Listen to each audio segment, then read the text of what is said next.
What is going on, guys? It's Ryan here with Tactical Treats Dog Training, and welcome to this new series called Dog Training Made Simple. This series is going to be made up of several short videos showing basic dog training techniques that you can take and apply at home to start training your dog. Let's get started. So food luring is a technique used to guide a dog into desired behavior. It's particularly useful when you start training your dog and your dog isn't quite sure what we're asking them to do. This can be done without giving any commands, or you can pair the verbal command with it while you're doing it. So we got Gianna here with Carson. Carson is our newest arrival to our doggy boot camp. Gianna's going to go ahead and show you how to start training food luring to get better behavior out of your dog. I'm going to toss the treat off. In this particular clip, Gianna is using food luring as a technique to teach Carson how to get on and off of the place board. We'll cover place work here in just a little bit. Yes. Good. Good place. Yes. Free.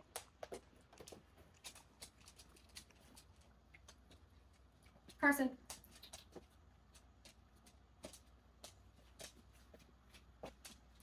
Good. Yes. Good. So as you see Gianna bring Carson onto place, I want you to pay attention to her hand position as she guides him also into the sit command. Food luring is a great way to teach commands like sit and down. When you guys start practicing food luring at home, I want you guys to make sure you pick a high value treat that your dog is really going to be motivated and interested in. Then I want you to take the treat and start guiding them just like Gianna did into whatever position you're looking for. Make sure you try sit, down, getting on the place bed, anything you can think of. And remember, be patient. This is your dog's first time learning this. It's going to take a little bit of time before they get it. Let's go on to the next lesson. This engagement activity is often referred to as eyes, or at least that's what we call it. The goal of this activity is to build engagement and focus with you and your dog. What you're going to see is you're going to see Gianna practicing this activity. She's going to have a treat in each hand. She's going to hold them out to the side, and the dog's not going to get the treat until it starts its focus on her. Basically, what you're looking for is your dog to make eye contact directly into your eyes, letting them know, hey, when you're engaged and focused with me, you get what you're looking for. You get a reward. Yes.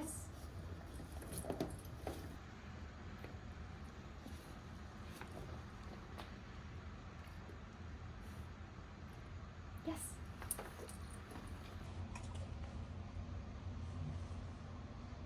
Yes. Good eyes. So as you can see, every time he looked in Gianna's eyes, Gianna rewarded him with the treat and then marked the behavior as positive by saying yes, and then reinforcing that it was a positive to the command by saying good eyes. That's something you want to do when you do this exercise at home.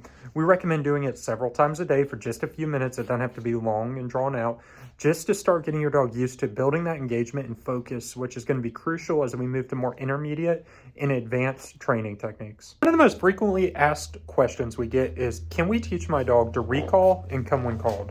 Basically the same thing.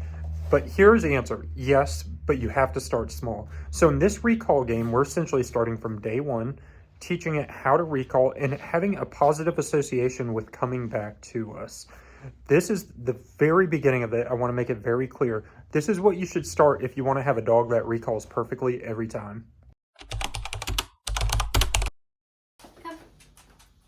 So what you're seeing here is Gianna just tossing a treat back and forth with Carson. Most of the time when he returns, he's going to get a treat, and then she's going to toss it back out and give him the free command, releasing him to do his own thing. Every time he comes back, he's going to get praise. She'll toss the treat back out and give him free. This is just simply building a positive association with the word come and the word free. You want your dog to understand and be motivated to do what you're asking them to do. Good. Come. Good. As you can see, guys, it's a really easy, it's a fun game for your dog. You go ahead and get started. You're going to be building and going the right way to having a perfect recall with your dog. Recommend just doing it a few times a day, really short sessions, making sure your dog is engaged. Let's go on to the final lesson. Finally, we're going to have the place command. Now, the place command is what we call one of the basic building blocks of general obedience. And really, we consider it to be one of the most important commands you can train your dog. It does a variety of things for your dog depending on what issues they may have. One of the biggest things is it builds impulse control and teaches them to self-soothe. So let's get into how to teach the actual place command to your dog. Now, the first thing you want to do when you start teaching the place command is get your dog comfortable with walking on and off the place board. Have them on a leash, and just like Gianna's doing, you can practice your food luring, having them learn to get on and off and just comfortable with the board in general.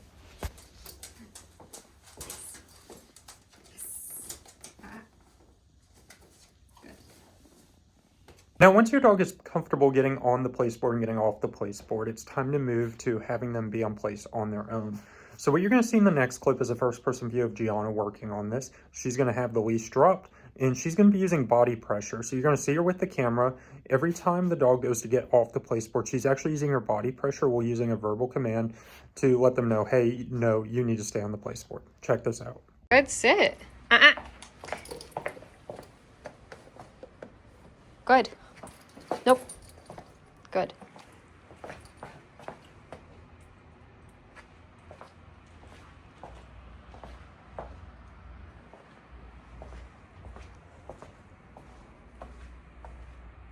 Good job, Carson. Good sit. Good. Nope. Nope. Good.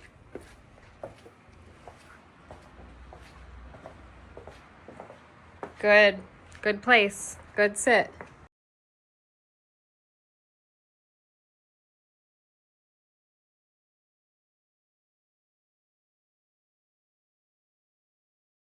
So the ultimate goal of the place command is to be able to put your dog on place at any time, anywhere, be able to leave the room, not have them on a leash, and know they're not getting off the place board. But when you first start this, it's going to be very common for your dog to want to jump off quite a bit, especially if you start walking away or moving around the room.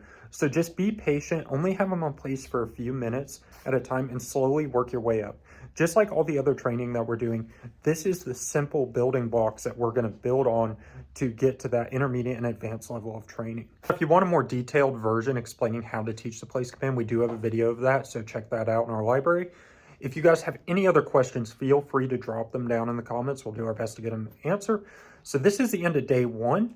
Check back for day 2. That's going to be coming out really shortly, so make sure you like and subscribe. Appreciate you guys watching. Have a great day.